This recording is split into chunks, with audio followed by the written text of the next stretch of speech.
Bienvenue sur Africa 24 pour cette nouvelle édition du QG News. Au sommaire de l'actualité, c'est ce 7 décembre que les Ghanéens sont appelés à désigner leur nouveau président. Parmi les candidats, le président sortant, John Dramani Mahama, et son principal opposant, Nana Addo Akufo-Addo. En Afrique, le développement de l'électrification ne suit pas la croissance démographique. Des résolutions urgentes doivent être prises pour réduire ce déficit énergétique. Rappelons que seul un quart du continent a accès de façon régulière à l'électricité. Et puis portrait en fin d'édition de l'association guinéenne Conakry Saine et Propre, des jeunes bénévoles qui se mobilisent pour assainir leur capitale. Nana Addo Akufo-Addo, candidat à l'élection présidentielle de ce 7 décembre au Ghana, prône un changement dans la gouvernance de son pays, porte-étendard du NPP, le nouveau parti patriotique. Cet avocat de profession n'en est pas à sa première tentative dans la course à la magistrature suprême, mais il entend bien cette fois-ci parvenir à ses fins et changer véritablement les institutions de son pays pour un développement inclusif. Deo Gracias-Kopodo. Nana Akufo-Addo, candidat du nouveau parti patriotique NPP à la présidentielle du 7 décembre au Ghana, reste déterminé à devenir le prochain président de la République. Fils d'Edouard Akufo-Addo, héros de la lutte pour l'indépendance et chef de l'État d'août 70 à janvier 72, Nana Akufo-Addo est d'abord avocat de profession avant d'entrer en politique courant 2003. Sous la présidence de John Kufuor, il a été nommé ministre des Affaires étrangères avant de démissionner en 2007 pour briguer l'investiture du NPP au scrutin de la même année. Malheureusement, faute de soutien et malgré ses promesses de changement dans la gestion du pays, il n'a pu remporter ce pari que ce soit en 2007 ou en 2012. Lors de cette précédente élection présidentielle, il a été battu d'une très courte avance par l'actuel président John Dramani Mahama du Congrès national démocratique NDC, crédité de 50,70% des suffrages contre 47,74%.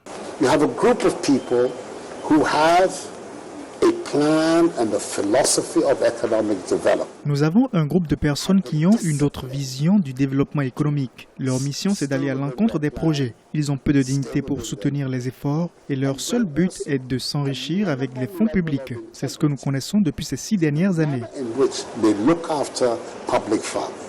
Né en 1944 à Kiebi, dans l'est du Ghana, Nana Akufo-Addo a grandi dans une famille de l'élite politique nationale. Aujourd'hui septuagénaire et principal leader de l'opposition ghanéenne, il espère qu'après 2 tentatives sans succès, le scrutin de 2016 sera enfin le bon. Durant la campagne électorale, il a choisi de mettre l'accent sur les manquements économiques de l'administration Mahama, notamment les nombreux scandales de corruption, les problèmes énergétiques et le ralentissement général de la croissance. Il a battu campagne dans la région de la Volta, acquise au NDC au pouvoir, avec des promesses de transparence et d'équité dans la gouvernance.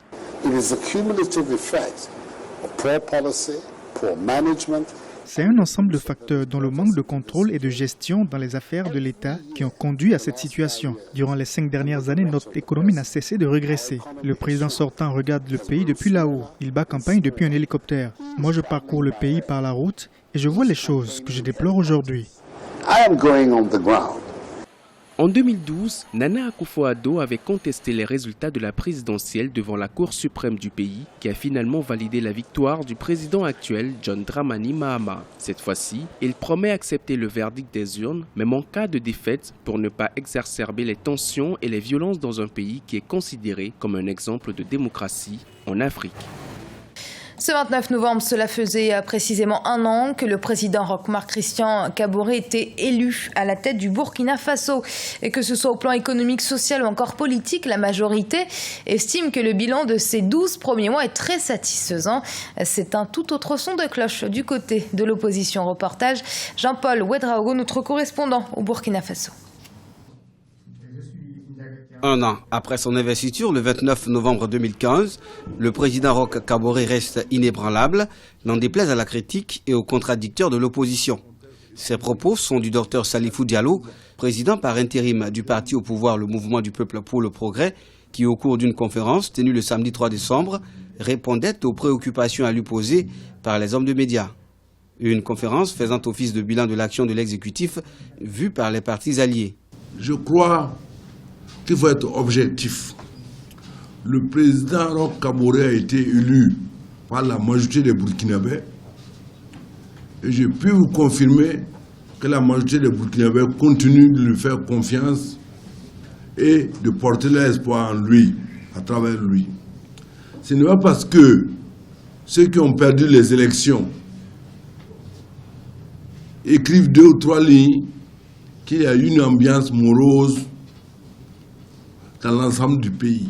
Des prouesses acquises selon les alliés se traduisent en acquis par le maintien des fondements de l'État républicain en évitant la déchirure du pays, l'élargissement des libertés démocratiques et la mise en œuvre de son programme présidentiel par tout un ensemble de réalisations. Il faut reconnaître qu'après 27 ans d'un pouvoir effectivement qui à un moment donné a été décrié, des tares qui ont été dénoncés, il fallait travailler à créer les sillons du développement économique et social de notre pays. Moi, je crois que c'est peut-être en 2017, avec la réalisation du PNDS et le budget qui est en train d'être voté, qui constitue le premier budget du gouvernement de M. Paul Kabatieba, qu'on pourra véritablement évaluer les différents, les résultats. Quant au front social, marqué ces derniers mois par les revendications qui fusent de toutes parts, les alliés, tout en reconnaissant que certaines sont légitimes et fondées, demeurent convaincus qu'ensemble, avec le peuple insurgé, de grands défis pourront être relevés, avec notamment le financement conséquent du programme national de développement économique et social. 25% du continent seulement a aujourd'hui accès à l'électricité de façon régulière et la démographie est telle que si les besoins en énergie ne sont pas réglés sous peu, c'est la quasi-totalité des Africains qui seront plongés dans le noir d'ici quelques années. Certains pays ont réussi le pari de l'électrification, d'autres brillent par leurs initiatives en faveur d'une énergie verte et responsable. Pour autant, les politiques énergétiques du continent ne sont pas encore harmonisées et les moyens ne sont toujours pas non plus mutualisés. Reportage Al-Hajj Ndiaye. Quel financement pour le développement énergétique du continent? Cette question est au cœur des débats du forum algéro-africain qui se tient à Alger. Avec plus de 14% de la population mondiale, l'Afrique ne consomme que 3% de l'énergie utilisée dans le monde. Un paradoxe à la fois dans la consommation mais aussi dans la production compte tenu de la disponibilité des ressources en énergie présentes sur le continent. L'Afrique produit 12,4% du pétrole mondial, mais n'absorbe que 3,4% de cette source d'énergie. Je pense qu'il faudrait un plan électrification au niveau africain, mais qui soit géré par les Africains. Parce qu'il y a beaucoup de plans qui sont gérés par les Français, ou par les Américains, ou par les Chinois, mais malheureusement, ces projets ont souvent des arrière-pensées politiques. Et il serait intéressant et important que ce soit la Banque africaine de développement, l'Union africaine, qui soient réellement maîtres de ce type de politique. Je crois que la première chose, c'est un défi d'abord politique. Il faudrait que nos États aient une politique énergétique. Je veux dire quoi politique? C'est-à-dire une réglementation, qui est un montage financier, et à ce moment-là, laisser les entreprises privées faire ce qu'elles savent le mieux faire, créer des entreprises dans le cadre de ce cadre juridique. Priorité donc aux solutions en matière d'infrastructure et de gestion des risques juridiques et financiers. Une approche qui se veut plutôt classique pour certains participants au Forum africain d'investissement et d'affaires. Les pays du continent gagneraient à s'inspirer du modèle algérien en matière d'énergie. Je pense que l'expertise que l'Algérie a dans le domaine de l'électrification, donc je rappellerai que notre pays est l'un des pays le plus électrifié au monde, avec 99% de taux d'électrification. Je pense que nous avons de ce point de vue-là des avantages comparatifs que nous pourrions offrir à nos amis africains.